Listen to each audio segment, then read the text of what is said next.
অশ্লীলতা নানা ভাবে, নানা নামে, নানা মোড়কে আমাদের সমাজে আছে না নাই? সংস্কৃতির নামে, ফ্যাশনের নামে, বিনোদনের নামে, উপন্যাসের নামে, কনসার্টের নামে অশ্লীলতা আছে না নাই? আপনি দেখেছেন কনসার্ট গুলোর অবস্থা? আমাদের তরুণ তরুণীরা, আমাদের যুবক যুবতীরা, আমাদের জেনজিরা, কি অবস্থা ওইখানে?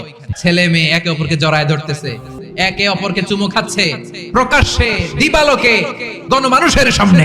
রূপালী জগতের নামে অশ্লীলতা আছে না নাই? এই টার্মটা আপনারা জানেন না? রূপালী জগৎ আসলে কি রূপালী জগৎ না অন্ধকার জগৎ? আমার বোনেরা, আপনাদেরকে যে কি বলে তারা বুঝায়, রূপালী জগৎ শুনেই আপনি ভরকে যাবেন না। রূপালী জগতে যে নারী যত বেশি উলঙ্গ, সে নাকি তত বেশি সাহসী। বলে এটা একটা সাহসী নারী, খুব সাহসী পদক্ষেপ তার। যত বেশি শরীর থেকে কাপড় নামাতে পারবে, যত বেশি বস্ত্রহীন হয়ে নিজেকে প্রেজেন্ট করতে পারবে, সে নাকি তত বেশি সাহসী।